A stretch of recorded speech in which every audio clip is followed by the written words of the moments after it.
Little impromptu YouTube video here on August 28th, Monday morning. And if you don't know already, those of us here in Florida are now expecting a hurricane that was supposed to just be a tropical storm. Now it's pushed all the way up to a 3, and that's about the time that everybody panics and buys gas and buys water and food and all this stuff, which I've got to do. It was a last minute thing, a last minute change and announcement, so everybody is losing it. And let me show you what I'm going through right now. So my car is half electric, half gas. I don't use the electric much, but it's pretty full on gas too. Kate leaves me the SUV on that. And we've got this insanity going on, if you can't see, everywhere. It's just lined up like madness to get gas. You guys can see the line. It's all the way around the gas station, all the way out that way, all the way out onto the main road. Those cars are all in line all the way up there.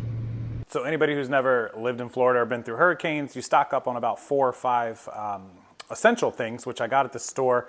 Don't like to film inside of those stores. The grocery store gets a little bit angry, but I'll show you what I picked up and show you a little bit more of the prep to get ready for a hurricane. So you definitely stock up on stuff like Pop-Tarts and like Rice Krispie treats and all kinds of the dry goods stuff. Always got to have those. Donuts are always good.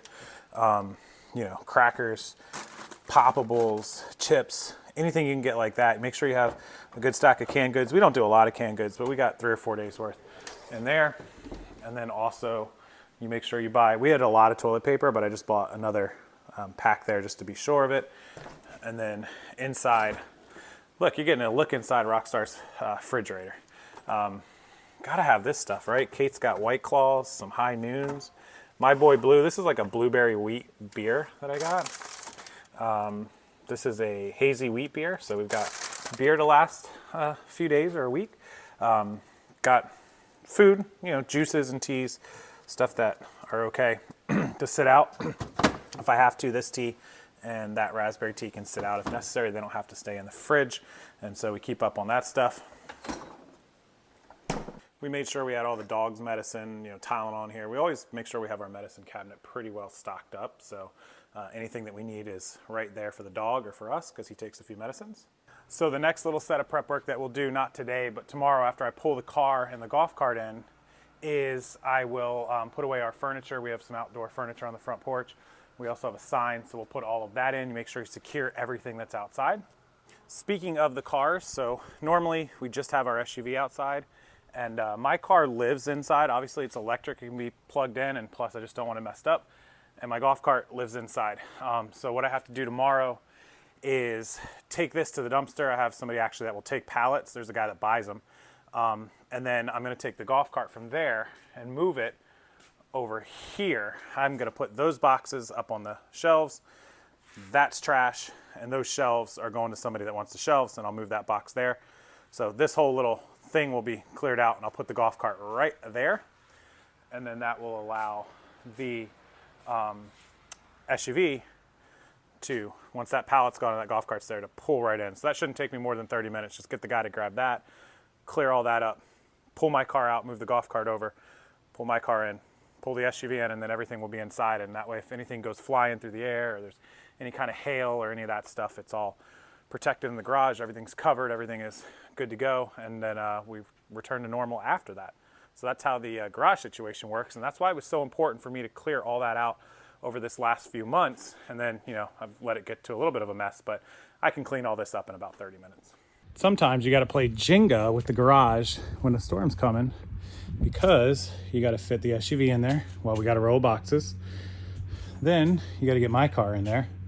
And before anybody complains about showing my license plates, they're public. Everyone sees it. That is the dumbest thing I've ever heard. You don't hide your license plates. Come on, guys.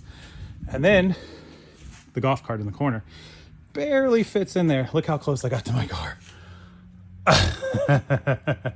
Look at how close that is. I know we've got some room there. I probably should have angled maybe. I don't know. But they're all in. So when the storm comes tonight, we will be all set.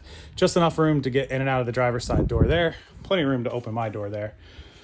And then we put the trash can in last and got rid of all the outdoor furniture that's usually sitting right there and out back.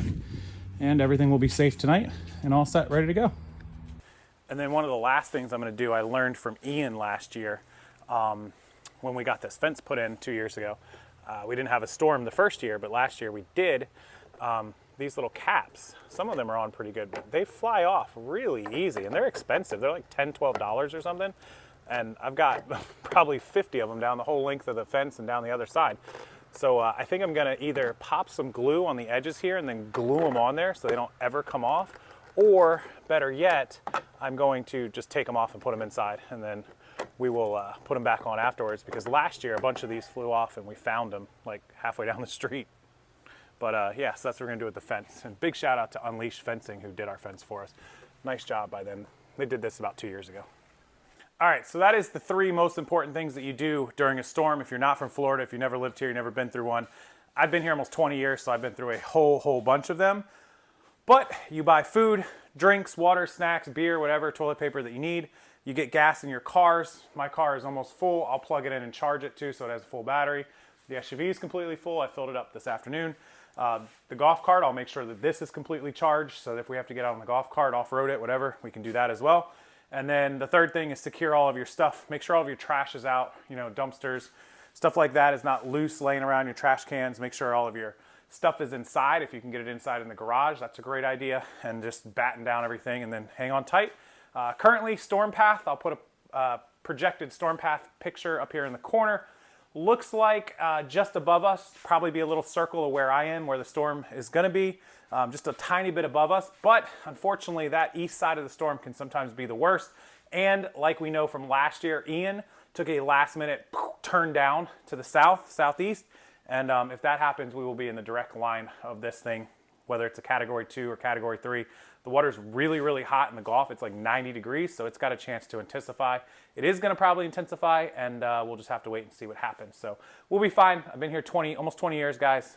I've lived in 3 or 4 houses and never had a problem, never had flooding. I do have all the insurances. I have extra flood, extra damage. I have insurance on all of my inventory.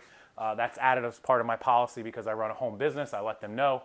The golf cart is fully insured. All the cars are fully insured. So everything will be good to go if something, worst case, God forbid, happens. If we lose power, I have some power inverters.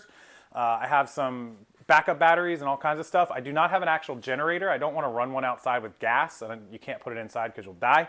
But I am going to think about getting that Generac for the side of the house, so that's probably an option in the next year or two that can charge everything. The only bad part of not having that is that your air conditioning goes out. Also, your refrigerator, we have a mini fridge. I should buy a battery backup big enough for the mini fridge so that if it goes out, I can put like the milk and eggs and stuff that'll go bad into the mini fridge and at least run that. And maybe like a 1-bedroom air conditioner just so we can sleep.